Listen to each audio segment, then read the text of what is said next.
Leon, welcome to Levanto. Thanks, Duran.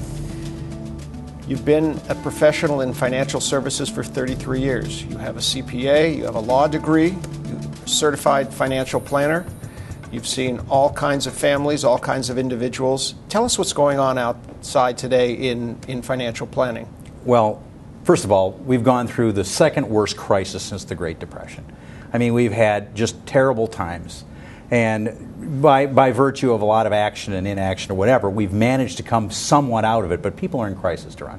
They have gigantic amounts of debt. They have a crisis in terms of their savings.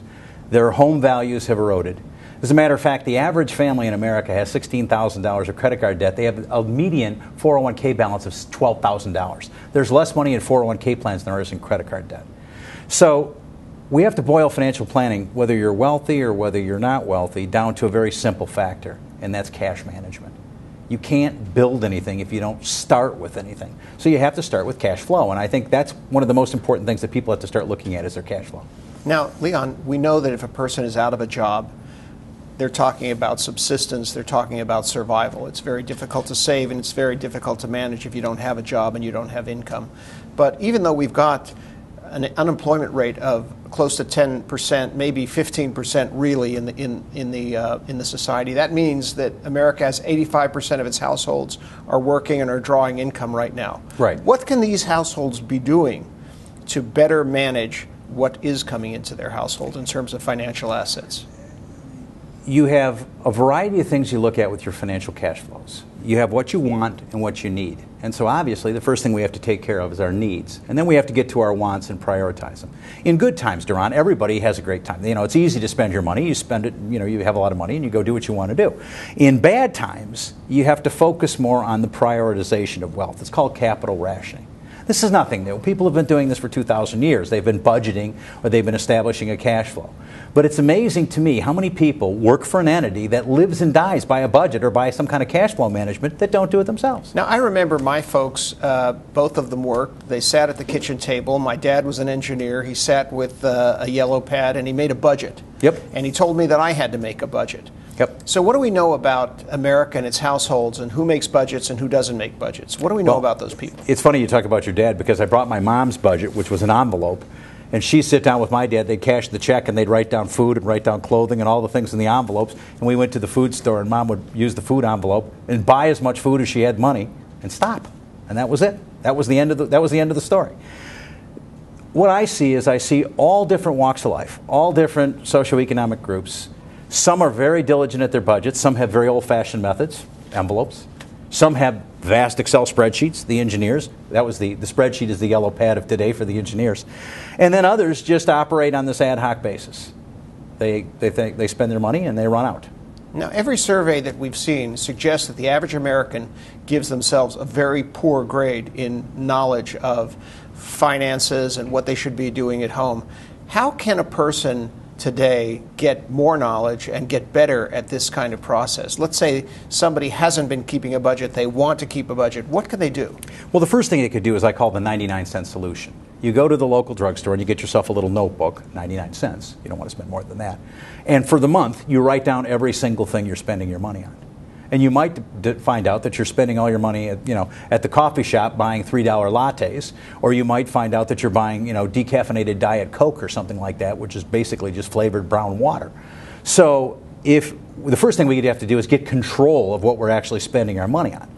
The second thing we then have to do is plan for it. And here's where we have a problem, Duran, is that if I tell people to get a budget, they always say, well, how much am I supposed to spend? How much is enough on food? If you ask my wife how much is enough on food, she thinks it's a lot more than maybe our neighbors next door. So how much is enough for food, or how much is enough for clothing, or how much is enough for anything? What should I be spending? And it's setting those benchmarks that are hard. See, in a business, it's really easy. I can take a business and go compare a florist shop to another florist shop. But I can't compare your family to my family easily. So we need some kind of a benchmark. We need some kind of a standard by which to do it. And then last but not least, we need some kind of a plan that works. something that works for the individual. Now, even if you have a good plan, it's not necessarily foolproof, isn't it? Right. I mean, you have your money's coming in maybe once every week, once every 2 weeks, once a month. You have a spouse has money coming in, bills are coming in at a different time. Right. What can go wrong even if you somehow align what your expenditures are and what your income is? Would you like the names of my 3 kids? You have obviously children, you can have medical expenses, you can have transitions, or you can have what I call life events. And a life event is when spouse dies, child moves out, child goes to college, child is born. They can be good life events or bad life events. All of these things are life events. But a life event is a transitional event that shifts your financial circumstances. And they can be temporary. We have, our hot water heater blew up.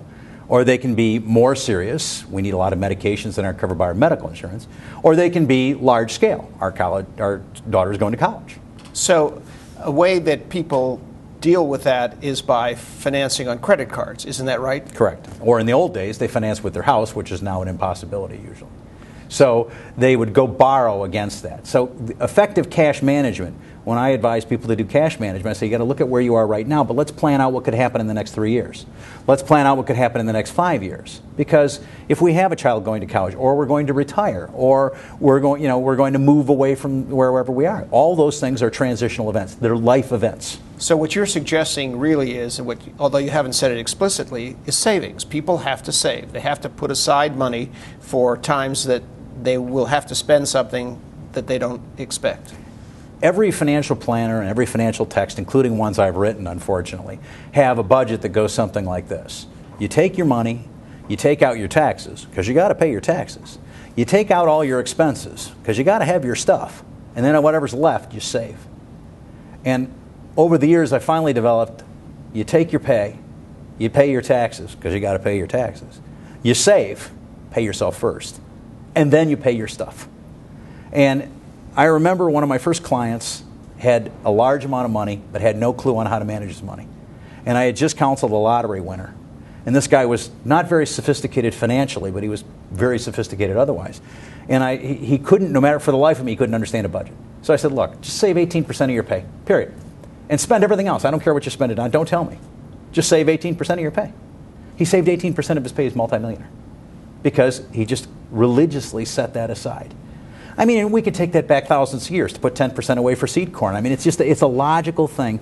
But the normal concept of pay yourself first, even if it's a minuscule amount, or if it's an amount set aside or earmarked for a child's education, or if it's earmarked for debt reduction, whatever, save first is always one of the main goals. So it sounds to me like Americans who don't have a good reputation for saving may not have that good reputation simply because they don't have a plan. Right. It's not that they don't want to save, it's that they don't recognize that in order to save, you have to have a plan, you have to set aside the money first, or you have to have a plan which allows you to set aside some amount of money and not spend more, which would take away from that. Well, and Duran, think of our culture. Our culture is directed toward consumption. We've got thousands and thousands of messages every day trying to reallocate our wealth to something, whatever it is, whether it's a new phone or whether it's some type of gasoline or clothing or whatever. We're always being allocated or steered in that direction.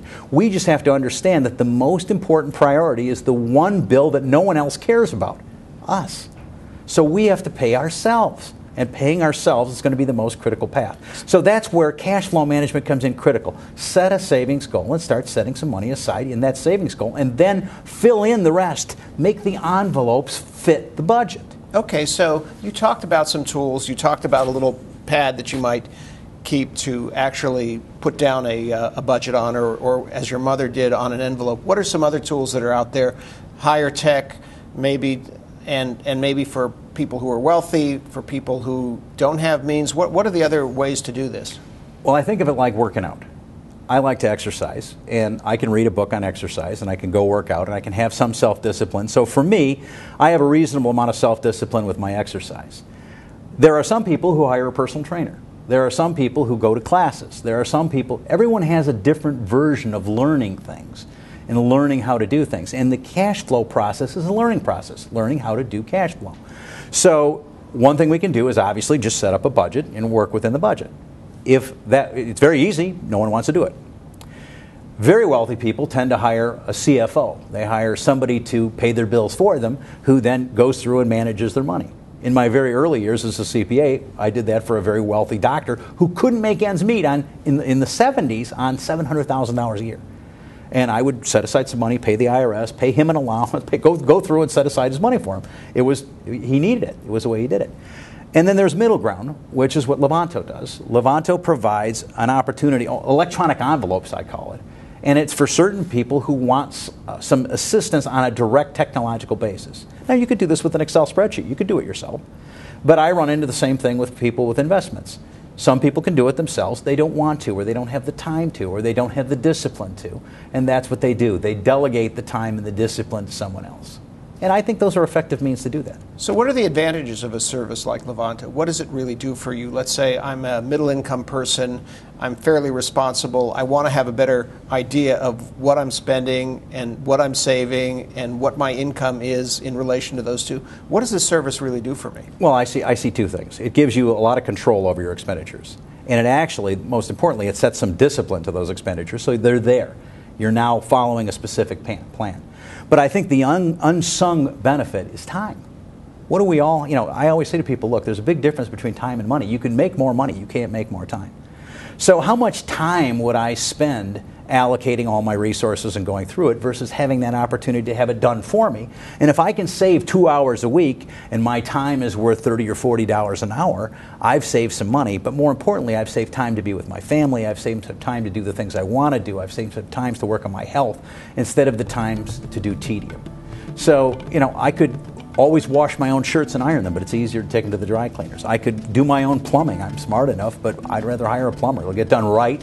I don't have to worry about it. I save the time. So it's the essence of people who want to save time and who want to save money. And yes, I pay for the service, but to my opinion, to some folks, it's blatantly worth it. It's just so much worth it that it saves me 2 or 3 hours.